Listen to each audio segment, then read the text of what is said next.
ప్రపంచంలో ఏది శాశ్వతం కాదండి.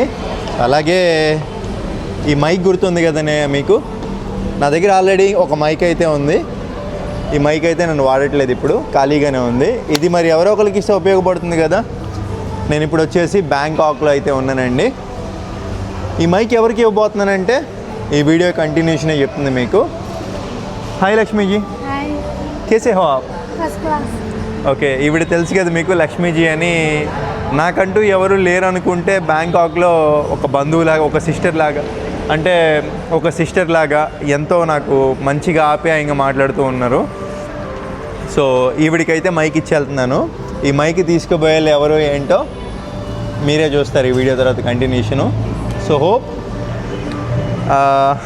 లక్ష్మీజీకి అయితే ఇచ్చేసి వెళ్ళిపోతున్నాను మైక్.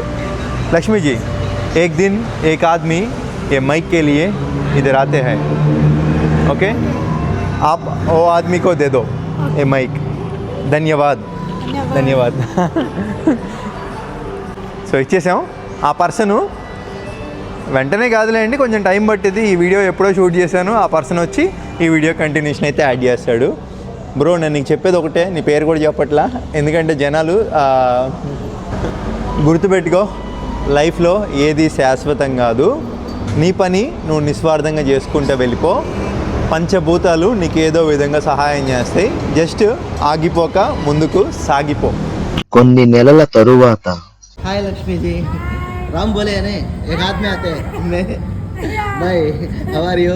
గుడ్. రామన్నయ్య చెప్పాడండి, నాకైతే ఒక మైక్ అయితే ఇచ్చాడని. ఆ వ్యక్తిని అయితే నేనేను. ఈ అక్కని గుర్తుపట్టాడు కదా ఆ వీడియోలో ఉన్నాక, ఈ మైక్ అక్క దగ్గర నుంచి నన్ను తీసుకోమని అయితే చెప్పాను. Thanks Ramannayya. Thank you Lakshmiji, thank you. అంటే రిటర్న్ గిఫ్ట్గా అయితే మనము అక్కకి ఒక గిఫ్ట్ అయితే ఇద్దాము. This is my side gift, return gift. Thank you Lakshmiji, thank you. ధన్యవాద్. నన్ను తమిళ్ వనక్కం తమిళ్. ఇంకా తమిళ్ తెలియమా? నో నో, లిటిల్ ఇంకా తమిళ్ కొంచెం పురియను, అక్కకి కూడా కొంచెం పురియను.